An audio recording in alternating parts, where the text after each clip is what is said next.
Good afternoon. You're joining the Gazette Editorial Board meeting. Today we're meeting with mayoral candidate and former mayor Mary Lou Makepeace.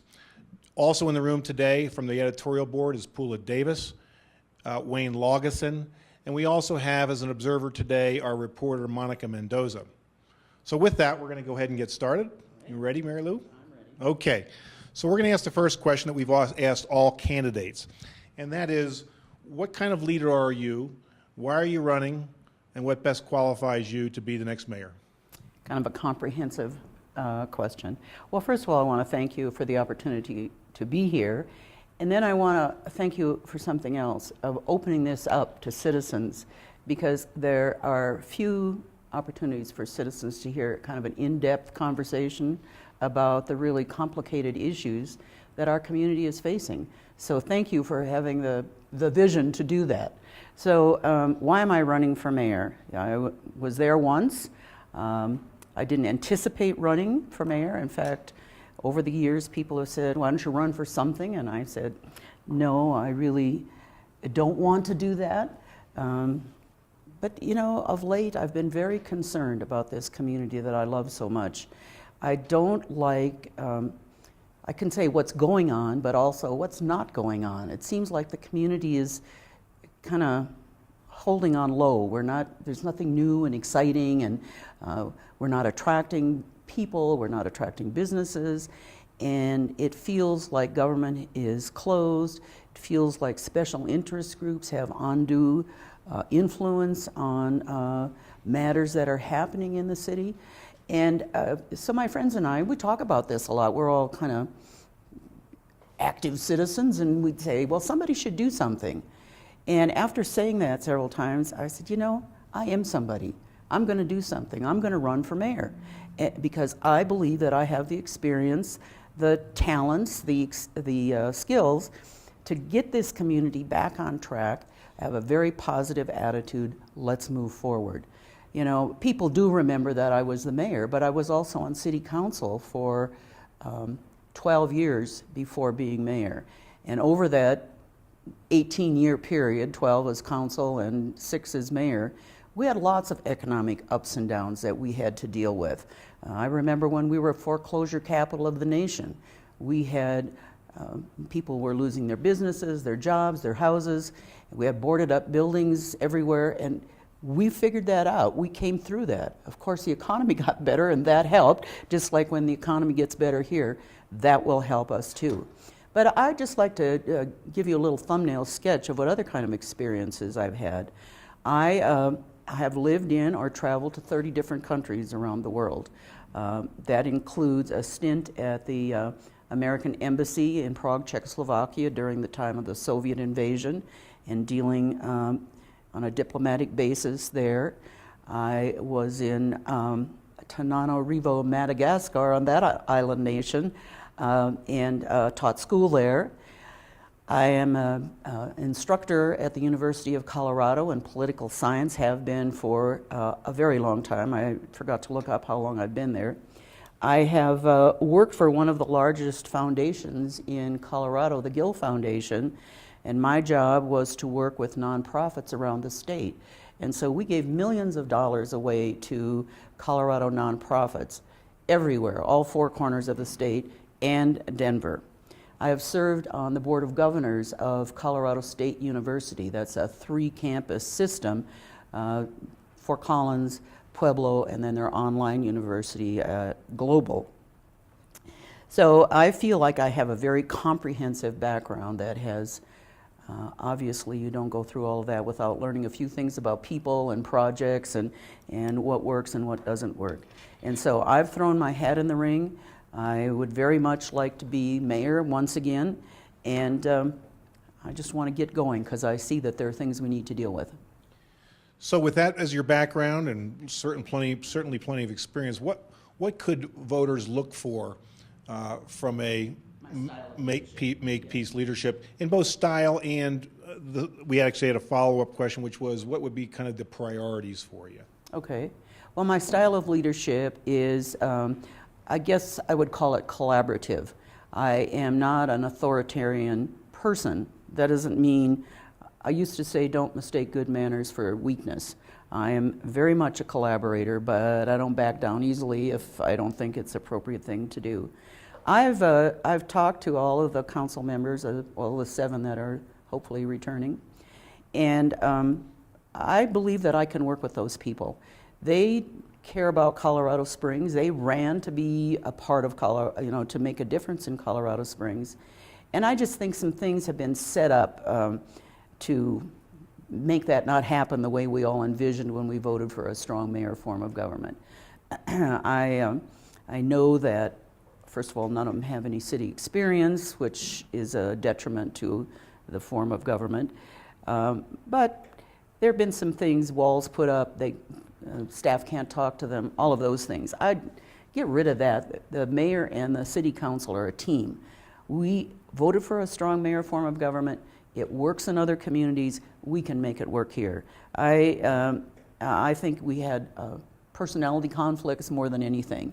So I know how to collaborate. I'm a trained facilitator. I can bring groups of people together.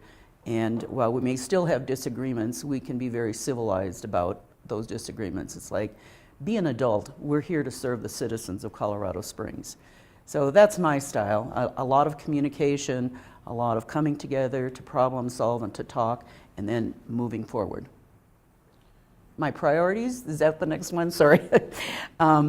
My first priority, of course, is public service. I don't think any community cannot have public service as a priority. People want to live in a safe community, and for a while with the downturn, we had to cut some things from the police budget, but now as the economy is getting better, most of the funds, the new funds, have gone into the police department, and we're practically back to where we were beforehand. I know that the chief has some needs that he's articulated. I think that would go under the capital improvements, which would be my second priority, and that is we look terrible, first of all. The community is run down. It isn't just the potholes, although I want to tear my hair out every time I run into a whole patch of them. People tell me their cars they damage their cars. It's like ridiculous. How did we let this get so bad? The trees aren't trimmed. The weeds are in the public right-of-ways. We just look run down. And I would say until we can fix that problem, which, on the priority of things you can say, well, that's not such a big problem. It is too. If we were selling a house and we let it get deteriorated, who's going to buy it? And so when people come to town to check us out and they see that we don't care for ourselves, I don't think that's a place where with it organizations want their people to come or where they want their business to be. So we need to fix some of that stuff right away. The entries into the town, the entry back from the airport. We need to do that. But we have $1 billion in backlog for capital improvement needs. And that doesn't even include things like updating technology for the city. The city is way behind in use of technology and how to communicate with citizens, which is very big on my list. When I was mayor, we did a very comprehensive, we had a backlog of capital improvement needs then as well, and we opened it up and we said, come on citizens, help us out here. And we provided good information. We asked them to prioritize it. Some things got left off, but what I learned, one of the things I learned was the priority of citizens is not always the same as the priority of city staff. And so some things that had been languishing for a long time got moved up because citizens said, that's very important, we need to do that. Council was totally accepting of this bottom-up kind of prioritization, and we had to go to the voters 3 times. And they approved them, and it was 29 capital improvement projects, all accomplished with no increase in taxes. These things can be done. We've proven it many times in Colorado Springs. We had the TOPS initiative, only succeeded when it was a bottom-up initiative. We had SKIP, we had PPRTA, the Pikes Peak Regional Transportation Authority, another bottom-up. And whenever we try the top-down, when the government says, we need this and you need to pay for it, the voters say no. and rightfully so, I think. So I would launch something similar to that. We haven't really looked at I shouldn't say we haven't looked. We need to expand our definitions of public safety or capital improvements to include what's happened here lately, fire and flooding. We didn't pass the stormwater tax, that's true. That was a kind of a top-down question for voters, and they did say no. But we have to solve that problem. I think a different kind of information to voters would serve us well. People could say, well, my basement didn't flood or my street didn't flood. And what is stormwater again? I mean, I think there was a lot of misunderstanding, and people aren't going to vote for a tax when they don't understand what the heck it's for. So my third priority, and I didn't put this in on the questionnaire that I submitted, but my third priority is people. How well does city government serve the citizens of Colorado Springs? I have heard such tales as I've been out on the campaign trail of people trying to get the city to be responsive. And I know that times have been tough. The budget has been a constraint. But when you don't talk to people, you don't respond to people, all of those things just make people think the city isn't doing its job. And so opening up the communication, opening up how we interact with our citizens is very high on my list. People love this community. I don't have to convince them this is a good place, but we have really lost trust of our citizens. And once you lose the trust of people, it's really hard to restore.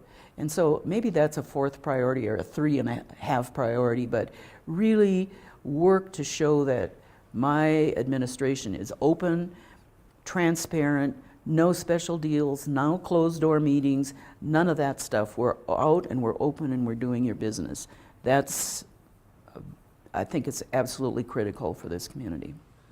Okay, we keep hearing that city government could be insolvent easily within the next decade, if not quite a bit sooner. Do you believe this? And if so, what do you propose to solve that problem? Well, there are 3 ways that you can solve the problem, I suppose. I don't know if I believe it. I haven't seen any facts and figures. They probably exist because Mayor Bach has said it many times. You can raise taxes, not popular here. You can cut services, not popular here. Or you can grow the pie so that you do have more money. We haven't done a good job of growing the pie in this community lately, and that's because we seemingly are unable to get it together and say, here's what we want to do. For instance, I'm not a part of any of the business groups at the moment, and I know they've struggled with combining the economic development and the business alliance, but the city needs to be a partner in that. Not that the city brings a lot of money to the table, but the city can be an expediter, a facilitator, a get-out-of-the-way kind of person, maybe making suggestions that it can work better. I really think growing the pie is the only answer that's satisfactory to this community. And, I have some ideas, but they're not fleshed out. But I think, for instance, I have a question. I heard on the news the other day that Pueblo just got a new business, a business that makes brakes for airplanes. Why are they in Pueblo and not here? I mean, that's the kind of potential manufacturing that we could easily handle. And making stuff is part of the answer to growing the pie. The stuff probably is something we need to look at. What are we capable of doing? But we have smart people here. People can be trained and learn how to do stuff. So whether it's brakes for airplanes or it's building bicycles, making stuff is the way that I see us going. And I know the business community is looking for the big hit, get this big guy or company to come here. I hope they're successful, but I also think there's a lot that we can do with our existing businesses. We have people here who are providing jobs to citizens, contributing to the economy, and the city and the community should be talking to them saying, how can we help? Most of the time it's not, well, write me a check. It's something that's getting in their way. And, you know, if we had 1,000 businesses adding 2 or 3 jobs each, that's, you know, 2,000 or 3,000 jobs. So really focusing on who's here. I don't have to convince you that Colorado Springs is a good place. You know it, and you're doing business here, but you could do more. So that's how, well, that would be my focus, is working with small business, local business. Right along the lines, excuse me, of growing the pie, you talk about this is a good place. If you live here, you know that. But nationally and internationally, we struggle with an image problem, or so I keep hearing anyway, that a lot of people don't view this as a good place, an inclusive place, and that puts us at a disadvantage to attracting the kind of entrepreneurs and businesses who would grow the pie. What would you do about our image? Well, I think the first thing we have to do is change the narrative of Colorado Springs. Part of that rests with us, the people who live here. The mayor, I mean, it may be true that we're going to be broke in 3 years or 2 years or whatever, and the mayor should definitely be paying attention to that. But that's not the message that I want to broadcast to everyone. I would broadcast the positive messages. I want to talk about what's good in Colorado Springs. I want people who live here to feel proud of this community.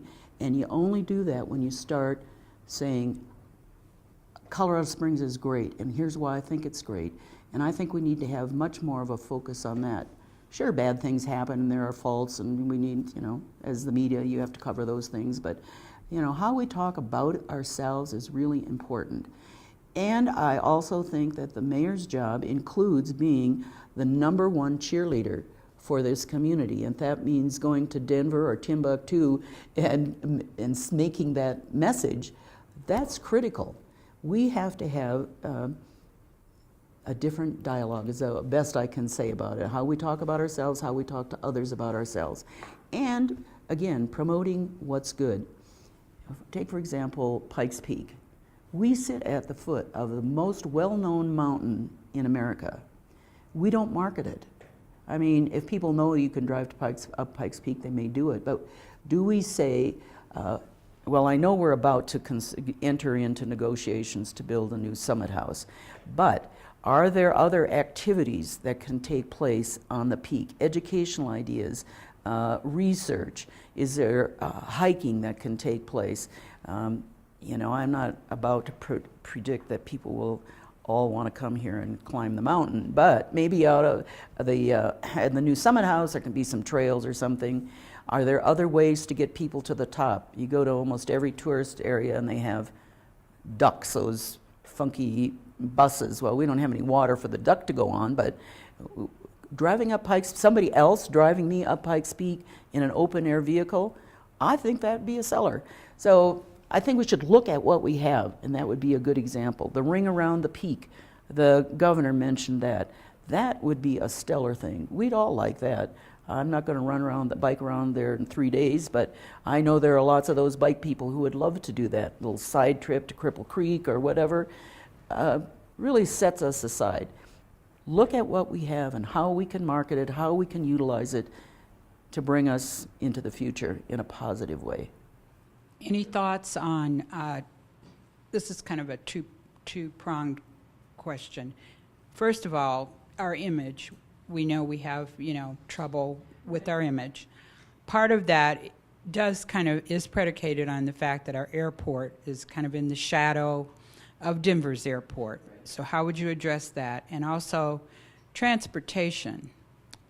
We get letters from the public constantly about how unfriendly our rapid transit system here is, and it's not really rapid, and it's not very friendly to, you know, the working riders who are our primary riders. I hear that all the time too. I hear it from a wide variety of people. I thought before I started talking to all these people that it was mainly people who were disabled, or I knew that many people depended on it for transportation to work. I think that I hear it from young professionals. I hear it from senior citizens who are looking at staying in their own homes, but they worry that they won't be able to drive a car. They want better transportation. And of course, the community of disabilities is very concerned about the public transit system. It seems to me that it's time to launch an exploration of a regional transportation system. We already provide bus service to Manitou and Fountain, and how can we expand that into some of the other surrounding communities? And then I think we need to look at our bus system right now. We try to get the maximum ridership out of the existing vehicles. And so they make big circles. And so you start over here, and by the time you get over here, you know, a half hour or more has passed. And then if you have to come back down here, you have to go into the city, into the central terminal. So what I would want to do is hire a consultant who specializes in how do you have a variety. You have some express routes and you have some more neighborhood routes. You still want to maximize your ridership, but make it so you don't have to ride the bus for an hour and a half to get to work or 2 hours to get to work. I think those two things, how can we better design our bus routes, and how can we have that conversation around a regional transportation system? A couple of questions back to your, maybe hits on your notion of growing the pie as our way out of this thing. One of the questions is about City for Champions. The most, the biggest unknown there and the most talked about, discussed, and argued about is the downtown stadium. Do you support public funding of a stadium? And should anything like that, first of all, do you support the project? Do you support the use of public funds? And then if we are going to use public funds, do you support the vote? Well, there are 4 projects under C4C, and I think that 3 of them are valuable to the community, will contribute to the economy of the community. What's happening at UCCS, fantastic. It will strengthen and undergird our medical delivery system to have primary care physicians being interned there. Love it. Pam Shockley is brilliant. She's raising the money. Thank you, State Tourism Board, for that $120 million. We like money like that. The Air Force Academy, I think that makes sense given the heightened security of that installation. I'll probably go there once. I'll probably never go to Pam's facility. The Olympic Museum in the park, well, we're the home of the Olympics. We should have something like that. I might go there once or twice. The stadium, to me, there are so many unknowns that I couldn't even tell you yes or no. Do I support public funding? Well, no, not really. Not if it isn't better defined than that. And if it is to come to be the public dollar, and I think where we'd hit that is in the operations of the facility.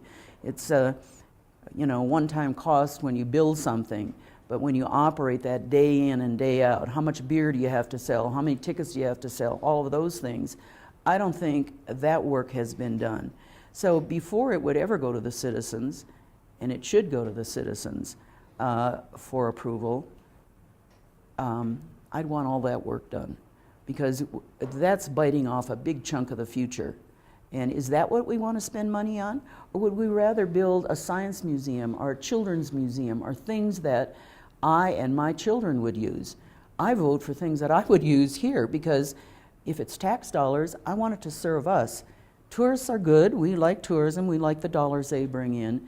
But when you start talking those big dollars, it should be things that we want and that we have a voice in saying, this is what we want. And so I'm a little, to say it at best, skeptical about that particular project. Okay. On a related matter, in terms of development, there's been discussions about the level of planning for development, whether that be roads and bridges or cultural planning or planning neighborhoods and things like that.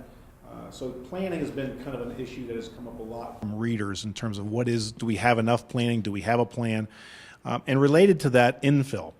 the notion of are we planning in such a way that we're jumping around and hopscotching around the board, or do we have a plan to really build from the inside out?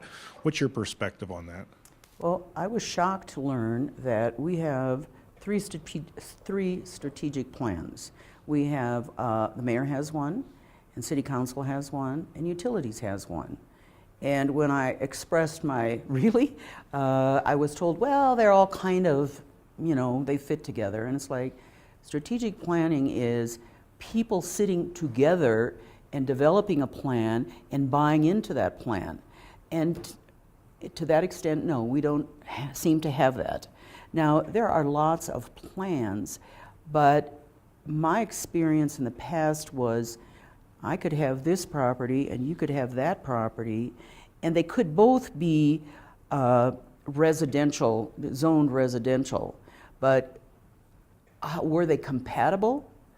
No, that was once you got to the property line, that's the compatibility was in the property line, not an area. So I don't think we've done a good job. We have some wonderful neighborhoods, let me say that. So I don't think it's the neighborhood planning as much as just the overall planning. What is our plan for the size of our city? Do we keep annexing because it's cheaper to develop on the fringes? Or do we do the infill projects that are being studied by a committee right now? I'm not privy to what they're finding, but I also know that many of those properties that haven't been developed, there's a reason. And usually it's an economic reason. And what we sometimes lose sight of is for somebody, a developer, to come in and develop there, they have to see some sort of economic return. And the city's saying, well, now this can be zoned for a McDonald's. Doesn't mean that that's going to be a good location for that kind of business. So it's pretty much piece by piece. Do we want to continue to expand our boundaries when we have so much land in the city that can be developed? That's a question for us to discuss, because it's expensive to keep expanding utility lines, roads, maintenance, police coverage, all of that sort of thing. So there's a trade-off. It might be cheaper for the developer, but it's more expensive for the community to take that kind of track. Now, what was the complete question? Talk about infill. I know one of the concerns is South Academy, and I hear that a fair amount. And, cities go through this as they grow. They have the rings, like we have Circle, and then we have Academy, and now we have Powers, and, one gets, falls out of fashion, as it were. You can make more money someplace else, and they move. And so it's up to the community to figure out how to revitalize those properties, because an individual property owner isn't going to be able to do that. And Rocky Scott, he used to be head of EDC, we worked together a lot, and he, during foreclosure time in Colorado Springs, he said, Mary Lou, these are opportunities. You got to look at it as an opportunity. So I look at what's happening along South Academy as perhaps an opportunity. Close to the airport, close to the Fort Carson, close to rail lines, close to Pete Field. What kind of business could take, and I would see it be a big business like a plant or something, but what kind of a plant making something could benefit from that kind of great location? I don't know what that is. I suspect our business community doesn't know, but there are people who are experts in matching up opportunities with businesses. I'd want to get somebody in here and say, look at this. This is ideal for an X or a Y kind of business. And then the business community and the mayor get together and we find out where those X plants are located, and we do everything in our power to get them to come here. And we figure out, do we need rebates? Do we need to have a special district? I mean, the city has tools to help businesses develop in that kind of situation. Maybe need an urban renewal area. But I think we have to think beyond building something just right over it. I think we have to have a much longer term vision for Colorado Springs. And I think it does present an opportunity. Might be a little messy as we go through it, but I do think long-term it's an opportunity. We have a lot of people that are coming to Colorado and probably Colorado Springs because of the legalization of recreational marijuana and medical marijuana. What are your thoughts on the recreational sales of marijuana in the city and that supposed extra revenue that will result from that? Well, I've thought a lot about it. I've never been a marijuana user. I don't foresee being a marijuana user, but I know that it has occupied a lot of attention in our state and continues to. I think that we're putting our head in the sand around this issue. Marijuana is bad, marijuana is good. We have those discussions. And so, do you approve the sale of marijuana or do you not approve it? That's a yes or no answer. I think we need a lot more information before that can even be made. We know that marijuana is available all over in Colorado Springs, has been forever. When my kids were young, it was there, it's still there. I've talked to the police chief, and there are problems. And the problems are that there's a lot of black market activity. There's home grow, so you have these fires and explosions. Kids are able to get it because it's not regulated. And it's a marijuana mess out there. And so till we can take off our blinders, get our heads out of the sand, and really look at what's going on. Because people think if we don't sell it legally, then it goes away, and that's not true. It's still here, but now we have the black market, and it's like, do we really want to promote that? Which is what we're doing in a non-action kind of way.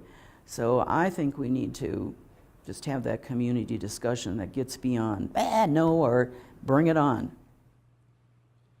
What about Colorado Springs utilities and Drake power plant downtown? That's always been a big issue here, at least for the last few years. What is your position on that? Well, it just so happens that I had a tour of Drake this past week, and along with the Southern Delivery System.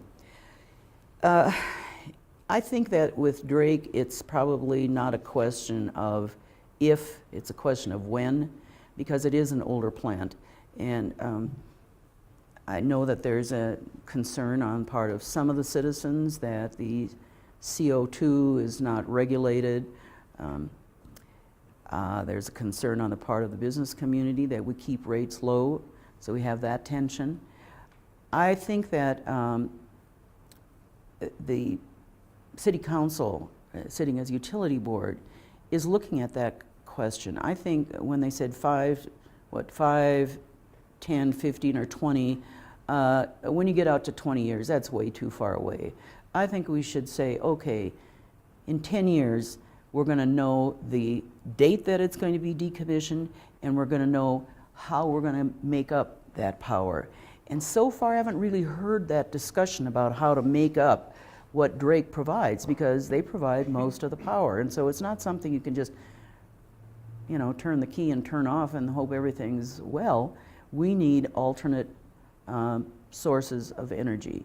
I think we should do more of green kind of energy. I remember being in Chicago one time with Mayor Daley, and he showed me his garden on the top of City Hall. And they do all kinds of things to lessen the effect of things like black tar roads. They use lighter tar. They train people to be gardeners and landscapers. And, that kind of thinking around what we have may seem like I'm not talking about the power plant, but I am. We need to expand our thinking. What kind of power do we want? What kind of power are we willing to work for, pay for? And that's part of the conversation that should be going on right now, because otherwise we're going to find ourselves 20 years from now and we'll still be having the question debated. What do I think about governance? Well, I think we have a darn fine utilities. We have competitive rates, we have sustainability, They get high marks in customer service. We have some of the purest drinking water in the nation. What's so bad about that? But I know that people think, they need more oversight. Well, council has decided that they're going to look at that, and people are skeptical. They're not going to give up any authority, whatever. I say, if there are some problems, let's get them out there. But from the outside looking in, it looks pretty good. You know, the Southern Delivery System is nearing completion, $150 million under budget. What's bad about that? I mean, just because you don't like something doesn't mean it's bad.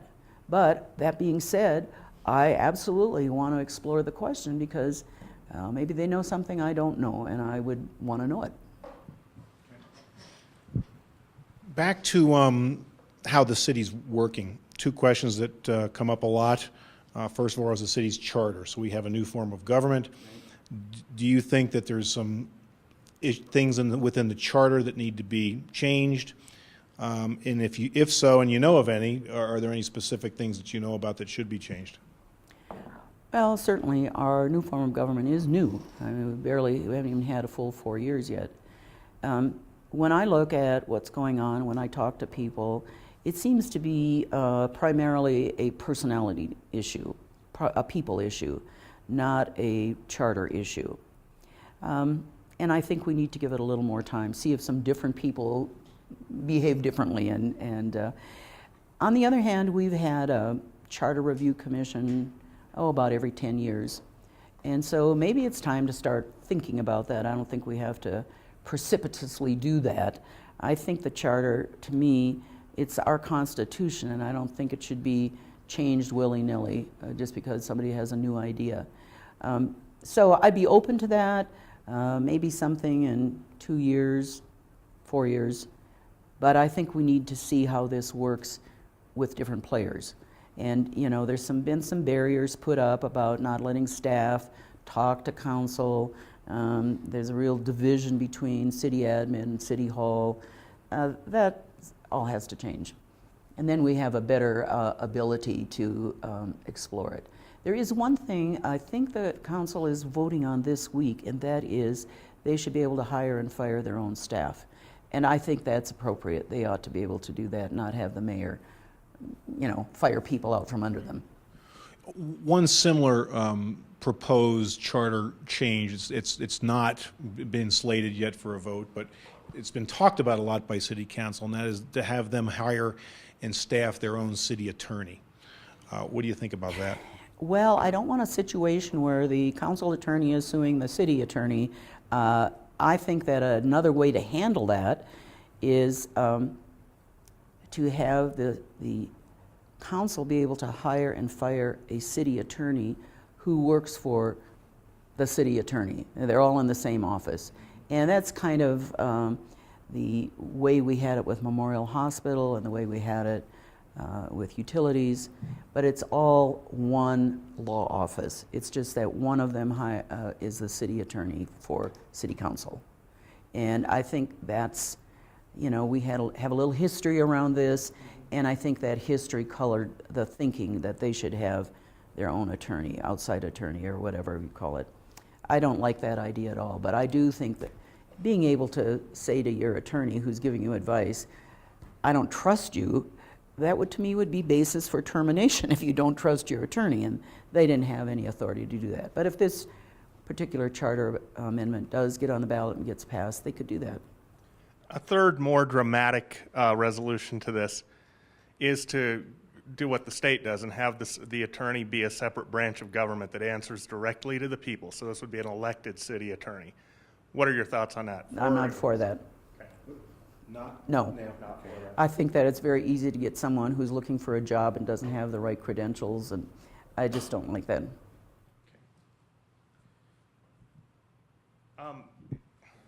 As mayor, what would you do not only to strengthen relationships with the military in Colorado Springs, excuse me, but to increase support for the Department of Defense statewide? What would you do? What do you see as the biggest challenge to that effort? Well, the biggest challenge is we don't get to decide anything. It's all decided in D.C. So I know we had the event last week, and I was sitting there looking at those two gentlemen from the Pentagon, and I'm thinking, how many different cities are they visiting? And they're probably hearing the same thing. I think it's necessary that we have to do that kind of thing, but I don't think it's only if you don't do it that it's determinative. It's very difficult to look at the future, because what if peace broke out? What if tanks become obsolete and then we fight a whole different kind of war? So a lot of what we value, or what is valuable here to the military, could become obsolete. I don't see that happening in a quick turnaround by any means, but I think we always have to be aware, just as the military does, about the changing environment of the world and what's happening. I think what we need to do, I'm told by some of the military that no elected official from this area anyway goes to Washington to lobby, that we have dinners and we get along, but there's no real investment of energy to keep them here. So we're then dependent on our elected officials in Washington, which are critical that they do what we want them to do, but I think we need more energy here around communicating that we value the military. So that may not work. I mean, that being said, that we need to do that. What are we doing in the case that some division gets pulled out? Do we have any proactive planning going on to say, if they're cut this much, that may free up some land, or we could use this. What are we going to do to replace that? Military spending is, 42 or 50% of our economy, and if even part of that goes away, we need to make up the difference. And that's where I think we should invest a lot of energy, is what can we do to supplant that? And the best part about that is maybe we grow the pie by having some other ideas on what to do should that happen. So I'm very big on planning for the future. It feels to me like we go from budget year to budget year, crisis to crisis. We're smarter than that. Colorado Springs can be a world-class city, but we've got to work at it. We know that we have a very highly educated population. We can do things that we just can't even imagine right now, but we've got to have that conversation and have that collaboration, and we got to be able to get along with people that we don't like. We need to get going. And people say, well, why can't we be like Denver? Denver's been working this for 20 or 30 years to get where they are today. Another criticism of Colorado Springs from outside of the city is about our diversity, or the lack thereof. If you were mayor, would you sign a proclamation for the Pride Fest? I believe I'm the only mayor in history who's ever done that, so I don't know that I would change.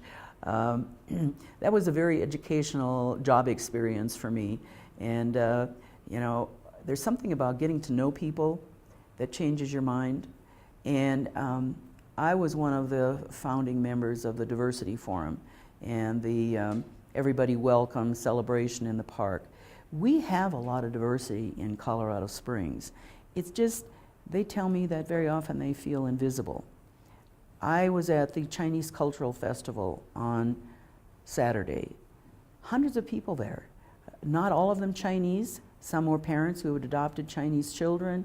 Some just because it was expanding their horizons, learning something about the Chinese culture. We have a very large Korean community. They used to have this big celebration in Memorial Park, and I would attend and eat kimchi and talk to people, and we need to lift some of that up to see, and certainly our Latino neighbors, they too feel invisible in our community. So I would want to celebrate more just who we are. We're not all white men. There's a whole lot of other kinds of people in this community. And it's like if you ignore it, maybe they are invisible. Stormwater. What's your position on resolving that major dilemma? Well, I'm rather taken with Jan Martin's resolution or whatever it came out to be about taking the existing budget from utilities and from the city and adding the money that's paying off the skip bonds and getting rid of the backlog. That's something that could happen pretty quickly. I think that the stormwater issue was, as I said before, something that was more top-down than bottom-up. And so I think revisiting that with better information would be a worthy effort, because we must solve that problem. We are soon going to be facing some sanctions. Federal government has said, you will deal with stormwater. We've known that for 15 years, and we haven't been able to get past that. A council after my time did institute a fee, and that was working, but we have a friend who called it a rain tax and persuaded people that that was not a valid question and got rid of it. We still have to solve the problem, and I think that Jan's proposal is a good one for us to, let's get rid of the backlog so we're not always crawling out of a hole, and then we do a pay-as-you-go. Okay. And then one more thing, we keep hearing from some members of the public that southeast Colorado Springs is falling apart at a faster rate than the rest of the city, and that it's kind of neglected. And do you have a plan for solving that? Well, I think I addressed that earlier, Wayne, where I said that was that's an area of opportunity. Right. And, you know, the best I can think of is if you think of when the airport moved, that was kind of a sad situation.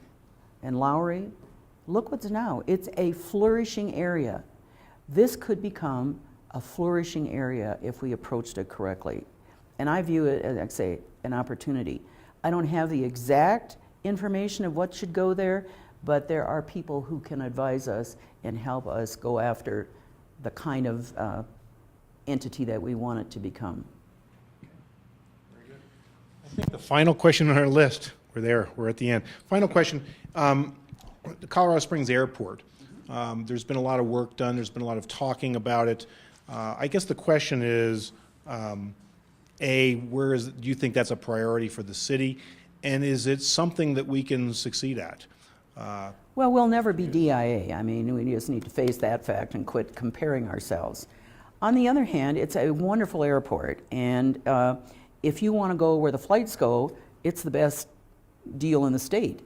The problem is we don't have enough direct flights. That's what I hear. And I think, again, let's look at our airport a little differently. It is a wonderful airport. So why wouldn't we do something like, what's our niche? For instance, we know that people come from Texas and other places to ski. Why don't we promote our airport as a gateway to ski country and avoid the hassle of DIA, avoid the hassle of I-70. That thing is only going to get worse as we go forward, because the state is not going to be able to fix that anytime soon. So that's one idea. And we have, you know, people who have limos or buses or whatever to get them up to Breckenridge or wherever they want to go. And really then market that in places where we know skiers come from. Well, that's my best idea so far for the airport. But we also need to change the narrative about the airport, because it is a great airport. And when we say, oh, you can't get there from here, we're just encouraging people not to even try to see if it could be something that would be beneficial. And I think about companies who people have to fly to accomplish their job. And they hear, you can't get there from here. And so they don't even, the people maybe in Texas or Iowa don't even look to the Colorado Springs airport because they've heard that you can't get there from here. So what we need to do is, and I know that work is being done on a special task force, and I haven't seen any of their recommendations yet. I think it's a resource, and again, it's probably an opportunity. But I like gateway to ski country, because I think it's doable. Well, that's great. Thank you very much. Again, this has been a Gazette Editorial Board meeting with mayoral candidate Mary Lou Makepeace. Mary Lou, thank you very much. It's been great having you here, and good luck. Thank you.